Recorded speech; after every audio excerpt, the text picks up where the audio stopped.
아프리카에 주로 서식을 하는 신비한 나무, 바오밥 나무입니다.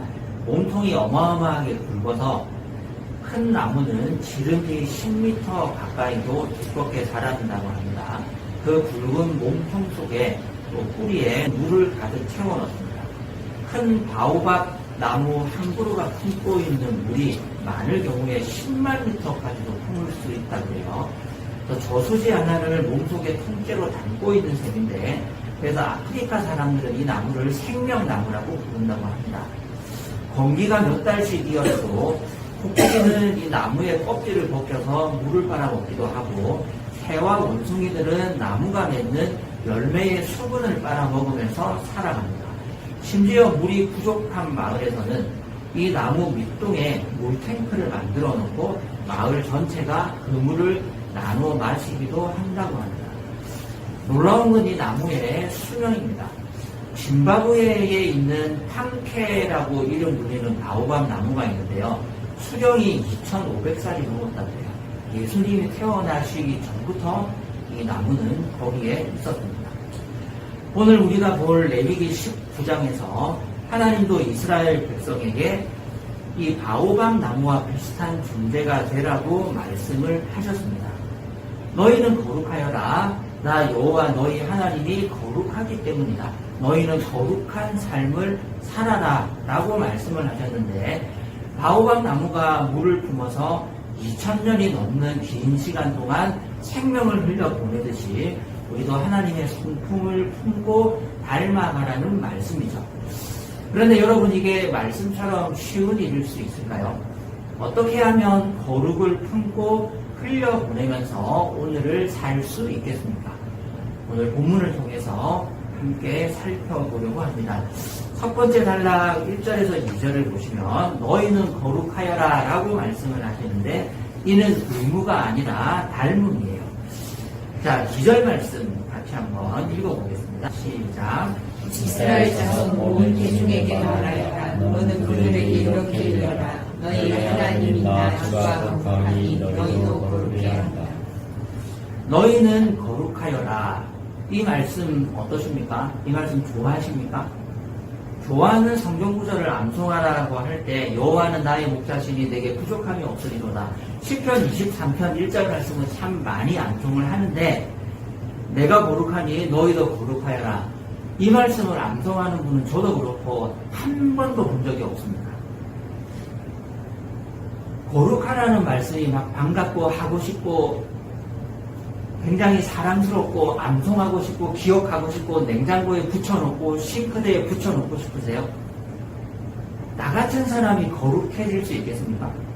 매일 짜증을 내고 매일 넘어지는 내가 거룩한 삶을 못 사는 건 뻔히 아는 사실인데, 굳이 냉장고나 싱크대에 붙여놓고 확인 사살할 이유가 없잖아요. 그래서 이걸 잘 암송을 안 해요. 자, 그런데 이 말씀을 이해하려면 먼저 하나 물어볼 질문이 있습니다. 그 시절 다른 나라 사람들은 어떤 신을 믿고 있었을까요? 다른 나라 사람들이 믿고 있는 신은 하나같이 변덕스러웠습니다. 오늘 다르고 내일 다른 요구를 했습니다. 그리고 무엇보다 그 신들은 자기를 믿는 사람들한테 나처럼 깨끗하고 착하게 살아라 라는 말을 하지 않았습니다. 그런 문헌이 나오진 않아요. 신들 자체가 그렇게 살지 않았습니다. 이집트나 고대 근동에 다양한 신화와 문헌들이 있지만, 거기 나오는 신들은 서로 질투하고 싸우고 배신하고, 부모신이 자녀신을, 자녀신이 부모신을, 형제 신들끼리 서로 배반하고 죽이고 물고 뜯고 싸우는 신들의 이야기가 나와요. 그래서 양심이 있는 건지 아예 나처럼 거룩하다는 말 자체를 신이 사람에게 하지 않습니다. 이집트를 비롯한 여러 신들은 안정과 성공을 위해서 사람들이 두려워하고 비위를 맞춰야 할 존재였습니다. 신의 저주를 달래고 복을 빌기 위해서 제사를 드려야 할 존재였지 인격적으로 닮아가야 할 존재는 아니었습니다. 그런데 이스라엘의 신 여호와 하나님은 달랐어요. 너희는 나처럼 거룩하여라. 이 말씀은 다른 나라에서는 유례를 찾아볼 수 없는 아주 파격적이고 독특한 명령이었습니다. 이 말씀은 그냥 규칙 하나를 더 지키라는 게 아니었어요. 내 성품을 보고 나처럼 살아보라는 초청이었어요. 거룩하라는 명령은요, 기적을 행하거나 극단적 고행을 하는 금욕적인 완벽한 삶을 살라는 말씀이 아니었습니다. 이제 약간 거부감이 줄어드십니까? 거룩하게 살 수 있을 것 같아 용기와 자신감이 생기십니까? 거룩이라고 하면 어떤 생각이 드세요? 산속에 들어가서 돌을 닦거나 흠 하나 없이 완벽해져야 하는 무거운 종교적인 짐, 그런 이미지가 우리가 먼저 떠올릴 텐데요. 이 말씀을 오해한 사람들은 크게 두 가지 극단으로 치달았습니다. 하나는 거룩을 도달할 수 있는 신비한 경지로 생각하고 신비주의에 빠지는 거예요. 또 다른 하나는 금욕주의적인 삶, 율법적인 완벽한 삶을 극단적으로 밀어붙이는 삶을 사는 겁니다. 한국에 이런 거룩한 삶을 오해한 케이스가 하나 있는데요. 이재록 씨의 만민중앙교회가 있었습니다. 지금은 고인이 됐지만 이재록 씨는 어떤 주장을 했냐면, 자기가 어느 날 기도하는 중에 피가리를 통해서 성령의 피로 가득 채워졌기 때문에 아담으로부터 물려받은 원죄로부터 자유로워진 거룩함에 이르렀다고 주장을 했습니다. 그래서 이재록 씨가 뭐 때문에 감옥을 갔냐면, 여신도들을 성추행한 혐의로 대법원에서 16년형을 확정받았어요. 그럼에도 불구하고 자기는 영적으로 거룩하기 때문에 죄가 자신을 더럽히지 못한다고 끝까지 믿었어요. 기적의 논리죠. 이런 역사가 2000년 정도 됐습니다. 2세기 영지주의 이래로 신비로운 영적인 거룩함에 도달을 했고, 반면에 육체적으로는 타락하나 그 타락이 이미 초월을 한 거룩에 도달한 나는 더럽히지 못한다라는 기적의 동거가 거의 모든 이단들에게 공통적으로 나타났습니다. 내가 거룩하니 너희도 거룩하라는 말씀은 하나님과 똑같은 신이 되라는 것이 아니라 일상 속에서 하나님 자신과 비슷한 성품들을 발달시키고 배워가고 닮아가라는 부르심이고 초청인 거예요. 레위기 19장이 말하는 거룩은 신비롭거나 율법적인 완벽주의가 아닙니다. 아주 평범하고 일상적인 거예요. 한마디로 하면 따뜻함이고 이웃을 향한 배려예요. 그게 3절이야 본문에서 오늘 다루게 될 내용들입니다. 대단한 종교행위가 아니에요. 본문에 나오겠지만 곡식 한 줌을 일부러 남겨두는 것, 약한 사람들 앞에서 함부로 하지 않는 것, 뒤에서 이웃의 흉을 보지 않는 것, 이런 소박한 사랑의 실천들이 바로 하나님의 자비로운 성품을 닮아가는 거룩한 삶입니다. 이 소박한 사랑의 실천은 신약에서까지 계속해서 동일한 명령들이 이어지는데요. 예수님이 직접 보여주신 말씀이 있습니다. 마태복음 5장 산상수훈을 보면 예수님은 거기서 이렇게 말씀을 하셨습니다. 너희들 보고 음욕을 마음으로 품은 것 자체가 간음이다. 눈이 범죄하거든 눈을 뽑아버려요. 이혼은 절대로 간음한 이유 외에 이혼은 있을 수 없다. 특별히 이 말씀을 듣고 제자들이 공개적으로 예수님 앞에 반박했어요. 이 말씀은 너무 어렵습니다. 우리 이대로 살 수 없습니다. 왜 그러는지 이유는 알 수 없으나 이혼할 수 없다는 말씀을 듣고 제자들이 공개적으로 대들었어요. 뿐만 아니라 오른쪽 뺨을 맞거든 어떻게 해라? 왼뺨도 돌려내라. 사람들이 누군가 너에게 겉옷 외투를 달라고 요구하면 빤스까지 벗어줘라. 원수를 미워하고 너의 이웃은 사랑하라는 말씀을 너희가 들었으나 너희는 원수를 사랑해라. 이렇게 사람들이 도저히 지킬 수 없는 굉장히 수준 높은 차원의 윤리 도덕적인 하나님의 백성의 삶의 기준들을 제시하셨어요. 여러분 이렇게 살 수 있겠습니까? 반가우세요? 이런 산상수훈을 쭉 말씀하시고 나서 마지막 5장 48절의 끝절이거든요. 뭐라고 말씀하셨냐면 그러므로 하늘에 계신 너희 아버지께서 완전하신 것 같이 너희도 완전하여라 라고 말씀을 맺었습니다. 이 말씀을 잘못 읽으면 이렇게 들려요. 이 정도는 해야 진짜 그리스도인이다. 못하면 너희는 수준 미달이다. 예수님이 왜 이런 불가능한 기준을 말씀하셨을까요? 하나님은 왜 모세에게 거룩하라는 신의 인격을 닮으라는 도달할 수 없는 목표를 주셨을까요? 우리를 정죄하고 누르기 위해서 그러셨을까요? 그렇지가 않습니다. 왜 예수님은 이 말씀을 하셨을까요? 오른뺨을 맞으면 왼뺨도 돌려낼 수 없다는 거 하나님도 알고 계십니다. 원수를 사랑할 수 없다는 거 하나님도 잘 알고 계십니다. 그런데 왜 이것을 요구하고 너희 아버지께서 완전하신 것 같이 너희도 완전해라. 너희 아버지께서 거룩한 것 같이 너희도 거룩한 삶을 살라고 왜 말씀하셨을까요? 포기하라는 거예요. 안 된다는 거예요. 너는 절대로 거룩할 수도 완전할 수도 없으니 포기하라는 거예요. 하나님처럼 거룩하게 되는 것, 예수님의 윤리 기준을 달성하는 것 자체가 불가능하다는 선언입니다. 사람은 안 된다. 사람은 안 된다는 예시를 제가 두 글자로 설명해 보겠습니다. 독일에서 유학을 했던 한 심리학자의 글을 읽은 적이 있는데 그 사람이 외국어로 절대로 번역이 안 되는 한국말이 있대요. 그 한국말이 뭐냐면 자기가 다 찾아봤는데 정말 안 된대요. 억울이라는 거예요. 억울하다. 억울하다라는 감정은 단순히 화가 나는 것도 슬픈 것도 아닙니다. 이것을 사전적으로 풀이하면 부당한 일을 당했어요. 내 힘으로는 어쩔 수 없는 무력감을 느꼈어요. 그로 인한 슬픔과 분노가 마음속에 몰려오는 것. 이것이 억울이에요. 우리 한국 사람은 이렇게 길게 설명하지 않아도 딱 두 글자 들으면 그 감정 이해하실 수 있으시죠? 억울이 뭔지 이렇게 길게 설명할 필요가 없습니다. 근데 이게 번역이 안 됩니다. 영어로 번역을 하면 길게 문장을 만들어야 됩니다. 나는 억울한 일을 당했다. 그래서 그 일을 돌이킬 수 없는 무력감을 느꼈다. 그래서 나는 마음속 깊은 곳에 슬픔 또는 분노를 느꼈다. 이렇게 길게 풀이를 해야 이 억울이라는 감정을 표현할 수 있어요. 독일어건 영어건 어느 나라 말이건 이게 표현할 수가 없답니다. 근데 한국말은 어떻게? 두 글자로 끝납니다. 억울. 그럼 우리 다 이해할 수 있잖아요. 우리 다 마음에 와닿습니다.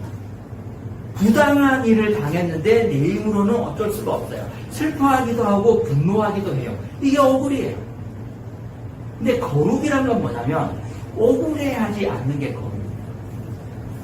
인생이 너무 억울해요. 어떤 그 케이스가 그 사건과 이 상황에 난 너무 억울해요. 이 처사가 너무 부당하다고 느껴요. 그래서 어쩔 겁니까? 싸울 겁니까? 악다구니를 다물고 혈기를 터뜨리고 내가 할 수 있는 수단과 방법을 가리지 않고 합법적인 선에서 맞받아 칠 거예요. 성경은 그거 하지 말라는 거예요. 이 마음을 하나님 앞에 내려놓을 수 있는 것, 이 억울한 마음을 다스리는 게 바로 거룩이라고 말씀하는 거예요. 근데 이게 되냐고요? 이게 안 됩니다. 오른뺨을 맞았어요. 그냥 속된 말로 쳐맞았어요. 얼마나 억울합니까? 근데 왼뺨도 돌려댈 수 있습니까? 이거 안 되는 거예요. 이게 안 되니까 하나님께서 지금 뭐라고 말씀하시느냐면 나는 죄인이구나. 나는 이 억울한 마음을 다스릴 수 없는 실패한 존재구나. 하나님 그래서 어떻게 합니까? 하나님 도와주세요. 이렇게 가라는 겁니다. 우리가 거룩을 오해하면요. 승리할 때까지 기도해요. 억울한 일이 풀릴 때까지 기도해요. 내 승리에 하나님을 이용합니다. 하나님 좀 잘 좀 싸워보세요. 하나님 가자 이렇게. 근데 이게 아니라는 거예요. 레위기 19장에 거룩하라는 말씀, 마태복음 5장에 온전하라도 결국은 같은 말씀입니다. 다 못 지키면 떨어지는 시험이 아니고 내가 안 되는 것을 알기 때문에 내 억울한 감정을 어떻게 처리를 할 수 있는 방법이 없다는 것을 알기 때문에 내가 실패할 수밖에 없는 어쩔 수 없는 죄인이라는 것을 깨닫기 때문에 이제 방법은 하나밖에 없는 겁니다. 무슨 방법이 있습니까? 맞서서 싸우는 게 아니고 하나님 앞에 내가 실패한 죄인이기 때문에 하나님 제발 나를 좀 도와주세요 하고 엎드리는 거예요. 바로 그 자리에 어떤 변화가 일어났냐면 거룩이라는 변화가 일어나는 거예요. 그 실패의 자리에서만 내가 거룩해지는 거예요. 나의 정당성을 회복하겠다. 내 명예를 회복하겠다. 내가 어떻게든 이 불합리한 처사를 극복하고 말겠다. 어디 한번 갈 때까지 가보죠. 그게 아니고 그 상황에서 내 억울한 감정을 컨트롤할 수 없는 실패한 나라는 존재를 바라보고 하나님 앞에 도와달라고 부들부들 떠는 거예요. 너무 억울해서, 너무 화가 나서, 너무 기가 차서, 너무 말이 안 나와서 하나님 앞에서 부들부들 떨면서 하나님 이거 어떻게 좀 안 되겠습니까? 내가 어떻게 하면 됩니까? 라는 그 자리에서 내가 거룩해지는 거예요. 이 소망이 우리 삶의 목표입니다. 내가 실패한 자리에서 하나님을 찾을 수 있는 것, 내가 부서진 자리에서 하나님 앞에 엎드리고 하나님 앞에 맡기는 연습을 해볼 수 있는 것, 그것이 바로 거룩함이에요. 이 소망은, 이 부르심은 예배당 안에만 머무르지 않습니다. 사람과 사람이 부딪히는 자리에서 드러나는데요. 이게 바로 두 번째 세지 3절에서 18절의 내용이에요. 이 영역들이 아주 구체적으로 제시되는데요. 예배당에서 출발해서 내면의 가장 깊은 곳으로 점점 더 들어갑니다.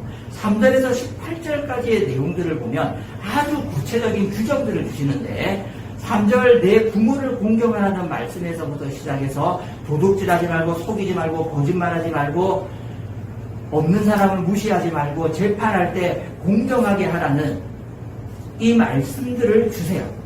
그래서 이것이 점점 압축해서 높은 수준으로 하나님께서 말씀하시는데요.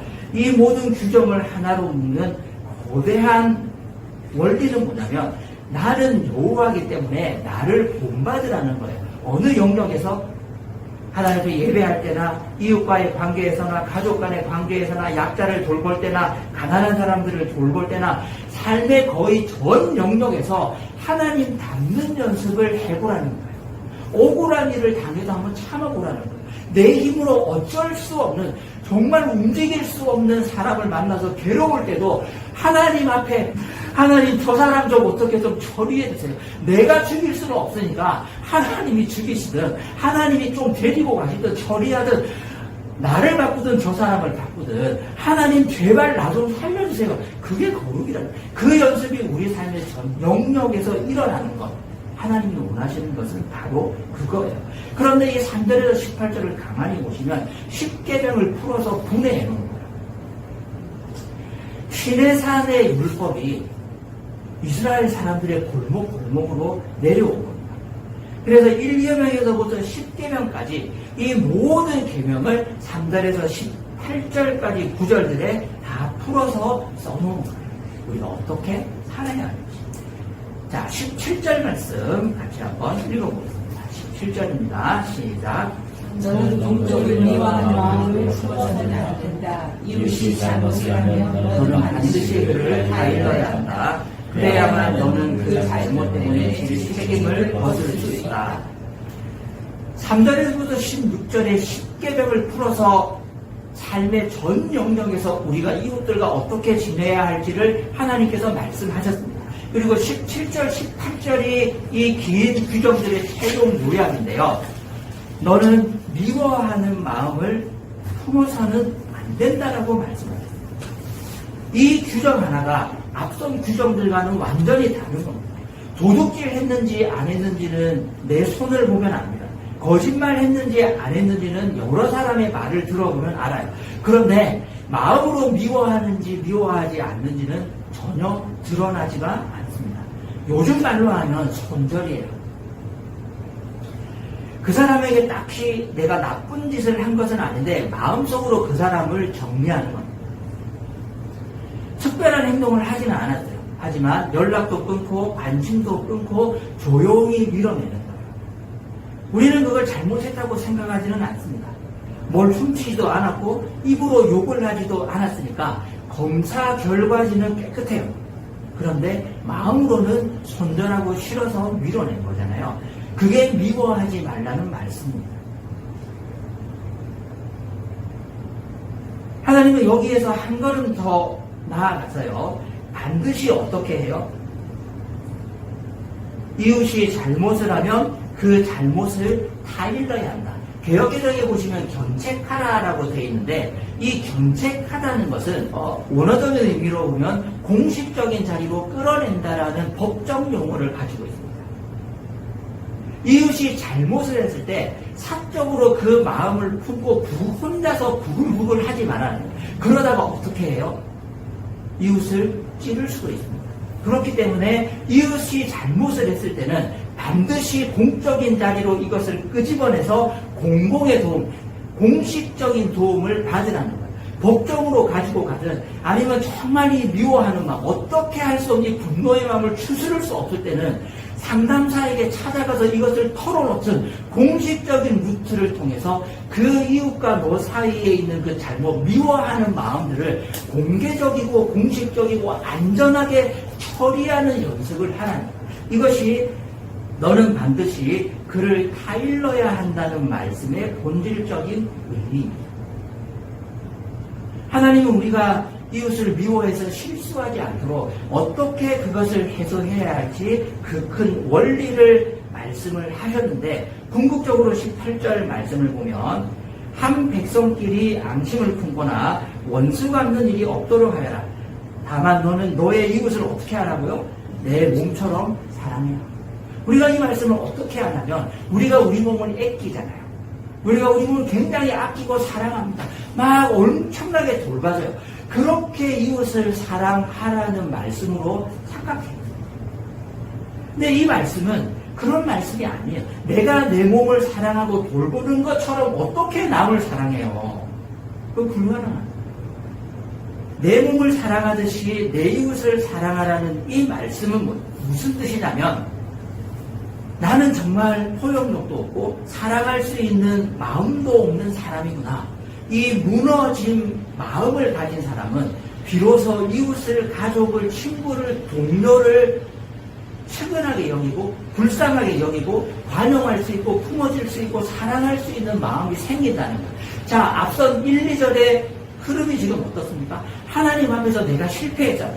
아, 나는 거룩하게 살 수 없는 사람이구나. 나는 완전해질 수 없는 사람이구나. 나는 신의 성품을 담아낼 수 없는 좁고 좁은 마음을 가진 실패한 사람이구나. 그것을 알았어요.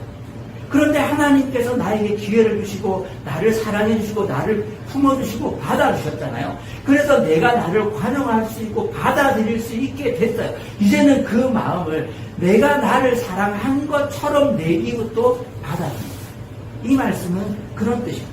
내가 안 되는 사람인데 하나님께서 나를 사랑해 주셨기 때문에 내가 소망이 생겼잖아요. 그러면 저 사람도 가능성이 있는 거 아닙니까? 아니, 나는 됐는데 왜 내 남편은 안 됩니까?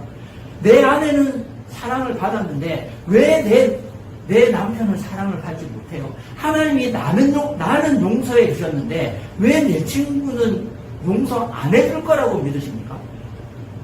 내가 나를 사랑하는 것처럼 내 이웃을 내 몸과 같이 사랑하라는 말씀은 바로 이런 의미입니다. 내가 얼마나 안 될 사람인지 무너져 본 사람은 남도 같이 불쌍한 사람이라는 연민의 마음이 생깁니다. 그게 바로 이웃을 내 몸과 같이 사랑하는 겁니다.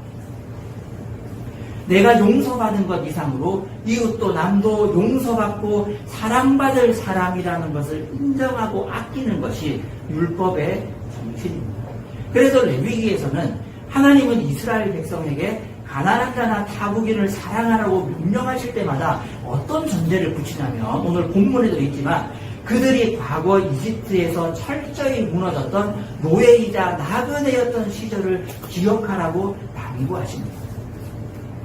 내가 못된 사람인데 하나님이 용서해 주셨던 것 잊으셨습니까? 내가 안 될 사람이고 실패하고 무너졌던 사람인데 하나님이 품어줬던 것을 잊으셨습니까? 그것을 똑같이 남에게도 적용해 보라는 거예요. 그래서 미워하지 말라는 거예요. 그래서 남편을, 아내를, 친구를, 이웃을 포기하지 말라는 거예요. 내가 됐으면 남도 됩니다. 내가 실패할 사람인데 거룩한 하나님의 성품을 담고자 새로운 소망을 갖고 인생을 살아갈 수 있는데 내 남편도 살 수 있죠. 내 아내도 살 수 있죠. 내 자식도 부모도 이웃도 친구도 직장의 동료도 그렇게 변할 수 있는 겁니다. 나도 변했는데 왜 남은 안 되는 거예요? 내가 남보다 잘났습니까? 아니잖아요. 하나님 앞에서 무너져 내려 보셨잖아요. 내가 얼마나 더러운 사람인지, 내가 얼마나 안 될 존재인지, 내가 얼마나 썩어 빠진 사람인지 하나님 앞에서 내가 경험해 봤잖아요. 그러면 다른 사람도 되는 거죠. 그것을 18절에 똑같이 적용할 때 이웃을 사랑할 수 있는 마음이 비로소 요만큼 생기는 거예요. 요만큼. 거기가 출발점입니다. 마지막으로 19절에서 37절 단락을 보면 거룩의 두 번째 실천이 나오는데 말씀의 순종을 통한 세상과의 구별을 강조하십니다. 본문이 길기 때문에 이것을 하나하나 다 우리가 살필 수는 없지만 5개의 규정 그룹이 있습니다. 화면에서 보시는 바와 같이 이 규정들을 우리가 요약하면 썩뛰지 말라는 건데요. 아주 낮은 단계, 물리적인 단계의 혼합에서부터 사회적인 성적인 혼합, 그 다음에 최종적으로는 영적이고 종교적인 단계에서 우상과 섞이지 말라는 규정들을 하나님이 쭉 이렇게 아주 길게 말씀을 하셨는데 다른 종류의 가축을 교배시키는 것도 안 돼요. 밭에 두 종자를 섞어서 뿌리는 것도 안 돼요. 두 재료로 짠 옷을 입는 것도 안 돼요. 거룩은 곧 구별입니다. 다르게 사는 거예요. 근데 다르게 사는 것은 참 어렵습니다. 어떻게 하면 다르게 살 수 있을까요?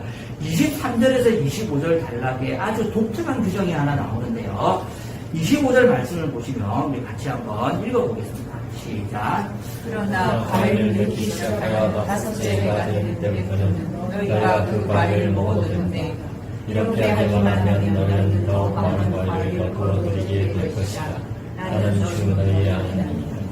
가나안 땅에 들어가게 되면 과일나무를 심고 열매를 맺으면 4년 동안 먹지만 합니다. 5년째부터 그 과일나무의 열매를 먹을 수 있습니다. 이게 말이 됩니까? 5년째 되는 해에서부터 그 과일나무의 열매를 먹을 수 있는데 왜 하필이면 5년일까요? 이유가 없습니다. 이유가 없어요. 자, 그런데 26절을 보시면 26절 말씀 같이 한번 읽어보겠습니다.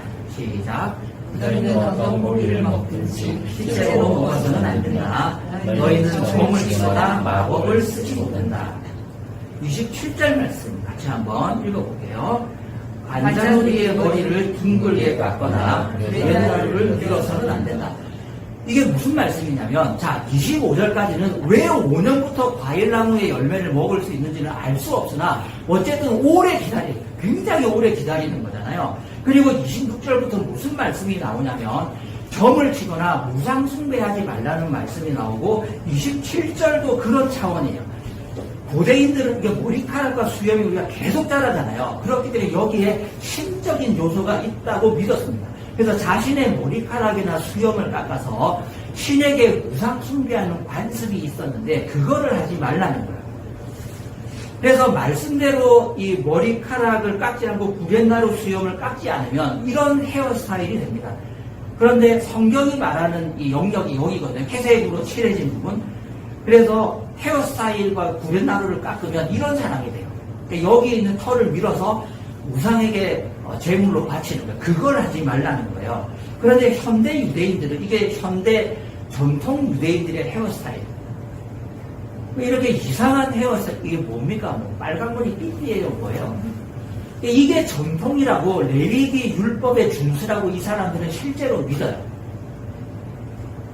하나님의 말씀은 뭐냐면 이집트 사람들처럼 신적인 요소가 들어있다고 믿는 그 머리카락과 털을 밀어서 우상에게 숭배하듯이 제사 지내지 말라는 거예요. 근데 현대 전통 유대인들은 상추 마냥 다르지 않고 머리를 기르는 것으로 율법을 지킨다고 착각해요. 28절, 29절 말씀도 보시면 마찬가지예요. 그리고 최종적으로 19장 31절을 보면 신접한 자와 박수를 믿지 말고 그들을 추종하여 스스로 더럽히지 말고 우상 숭배하지 말라고 하나님께서 말씀하셨습니다. 왜 이 두 규정이 나란히 있는 걸까요? 과일나무의 열매를 5년째부터 먹어라. 그리고 26절부터 31절까지 왜 우상 숭배하지 말라는 말씀이 나란히 붙어 있는 걸까요? 가나안 땅은 점술과 주술로 가득 찬 땅이었습니다. 불안한 일이 생기면 사람들은 점쟁이를 찾아가서 점을 쳤습니다. 왜 그랬을까요? 불안하기 때문에. 확실한 답을 지금 당장 손에 쥐고 싶었기 때문이에요. 하지만 오늘 본문은 점술 금지 규정 바로 앞에 나무를 심고 5년을 기다리라는 규정을 나란히 배치했습니다. 이게 우연이 아니에요. 점술이 약속하는 건 지금 당장 얻는 답이에요. 맞든 틀리든 바로 답을 줍니다. 점쟁이가 점치고 온 사람한테 형제님 우리 한번 기도해 봅시다. 이렇게 말하지 않아요. 형제님 우리 말씀을 하고 매일 묵상하고 하나님을 닮아가는 삶을 살아봅시다. 파이팅! 이렇게 하지 않는다니까요. 답을 바로 주잖아요. 부적을 바로 써서 이거 남편이라는 베개에 넣어두면 남편 변합니다. 이게 점쟁이에요. 맞든 틀리든 그건 중요하지 않아요. 사람들은 즉각적인 구체적인 답을 원하는 거예요. 그게 맞다고 아마 안 믿을걸요. 그 부적 넣는다고 뭐 되겠습니까? 부적 놓고 지갑에 군대 온다고 안전하게 지켜줄 거라고 믿지 않을 거예요. 하지만 사람들이 원하는 건 즉각적이고 확실하고 내가 할 수 있는 구체적인 그 어떤 거예요. 그게 뭐냐면 하나님과의 방법과는 다른 겁니다. 너희는 거룩하여라. 신을 닮아라. 어느 천년의 신을 닮습니까? 내가 되겠습니까? 내가 얼마만큼 살면 얼마만큼 노력하면 신을 닮은 성품의 소유자가 될 수 있을까요? 바오밥 나무처럼 2000년을 살면 신을 닮을 수 있겠습니까? 절대로 그렇게 될 수 없어요. 하나님의 말씀은 과일나무를 먹기 위해서 5년을 기다렸던 것처럼 아주 오래 걸리고 천천히 걸리고 눈에 띄지 않고 이게 되는지 안 되는지 확신도 서지 않아요. 하지만 하나님께서는 레위기 전체에 자신의 이름을 새긴 붉은 도장, 나는 여호와다. 나는 여호와다. 오늘 19장 본문에도 16번 정도 나옵니다. 그 도장들을 도처에 찍어두셨어요. 레위기 19장뿐만 아니라 성결복선 전체에 내가 여호와다, 내가 하나님이다. 그러니까 너희는 나를 본받아야 된다. 삶의 전 영역에 자신의 이름을 도처에 전부 다 찍어두셨어요. 우리의 모든 일상에 하나님의 도장과 하나님의 사인과 하나님의 음성이 묻어 있습니다. 여러분 우리가 어떻게 이 실패한 인생을 다시 일으킬 수 있겠습니까? 어떻게 이 분노에 들끓는 복수하고 싶은 마음에 원망하는 마음에 사로잡힌 내 마음을 억누르고 하나님을 닮은 거룩한 성품을 개발할 수 있겠습니까? 방법은 없습니다. 즉각적인 방법은 없습니다. 바로 이루어지는 변화는 있을 수 없습니다. 5년 동안 과일나무의 열매를 먹을 수 없는 것처럼 꾸준히 하나님을 닮아가고 꾸준히 나를 용서하고 이웃을 사랑하고 용서하면서 그렇게 상처 입은 그리스도인으로 살아가는 거예요. 그 결과 하나님은 나도 바꾸고 내가 변했듯이 나와 관계된 내 삶의 모든 영역에 나와 관계하는 다른 사람도 바꾸실 수 있을 줄로 믿습니다. 그것이 바로 거룩입니다. 그 거룩한 삶을 살아갈 수 있는 하나님을 닮을 수 있는 모두가 될 수 있기를 간절히 바랍니다.